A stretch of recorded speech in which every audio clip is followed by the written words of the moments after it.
Thank you पहले कि आपने हम सबको यहाँ बुलाया। इसके पीछे से नॉर्मल थॉट था ये, क्योंकि 1-1.5 साल पहले मेरा एक्सीडेंट हो गया था, तो काफी टफ टाइम चल रहा था। वो मेरे को याद है बहुत ज्यादा, क्योंकि आपका कॉल आया था सर मेरी मम्मी को, तो बहुत ज्यादा दिमाग में बहुत सारी चीजें चल रही थी। बट जब आपका कॉल आया, मम्मी ने मेरे को बताया कि सर ने बोला कोई प्रॉब्लम नहीं है, तब थोड़ा मेंटली रिलैक्स हुआ काफी। उसके बाद फिर रिकवरी के टाइम पे आसपास सुनने के लिए मिलता था सर कि क्रिकेट कभी खेलेगा या नहीं खेलेगा, तो मेरे को स्पेशली विकेट कीपिंग के लिए मेरे को बोलते थे कि यार बैट्समैन तो फिर भी कर लेगा, बैटिंग कर लेगा, बट विकेट कीपिंग करेगा या नहीं करेगा।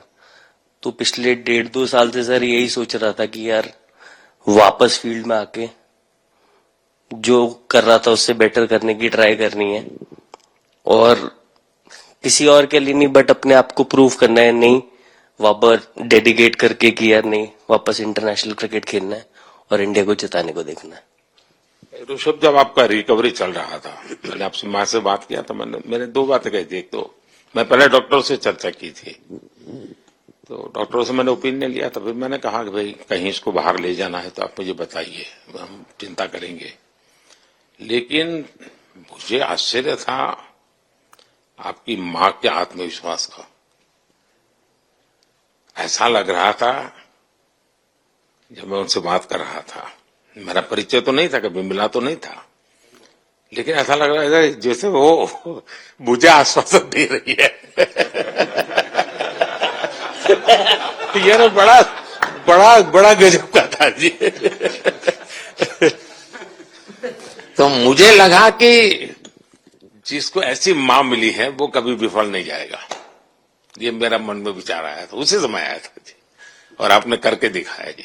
और सबसे बड़ा मुझे जो लगा जब मैंने आपसे बात किया, किसी का दोष नहीं, ये मेरा दोष है, ये बहुत बड़ी बात है जी। वरना कोई भी बहाना निकालता, गड्ढा था, डिगना था, फलाना था, आपने ऐसा नहीं किया, ये मेरी गलती थी। शायद ये आपका जीवन के प्रति जो ओपननेस है, और मैं छोटी छोटी चीजों को ऑब्जर्व करता हूं दोस्त, और हर किसी से सीखता हूं। तो मैं सच बताता हूं, आपका जीवन देश के पेशेंट्स इन जनरल और प्लेयर्स इन पर्टिकुलर वे पक्का बड़ी इंस्पिरेशन लेंगे जी। और मैं जानता हूं जो विकेट कीपर होते हैं उनकी जो कोचिंग होती है कितनी कठिन होती है। घंटों तक अंगूठे पकड़ा के खड़ा रख देते थे, लेकिन आपने उसी लड़ाई को जीता है, तो बहुत बड़ा काम किया है जी। बधाई हो आपको। Thank you sir.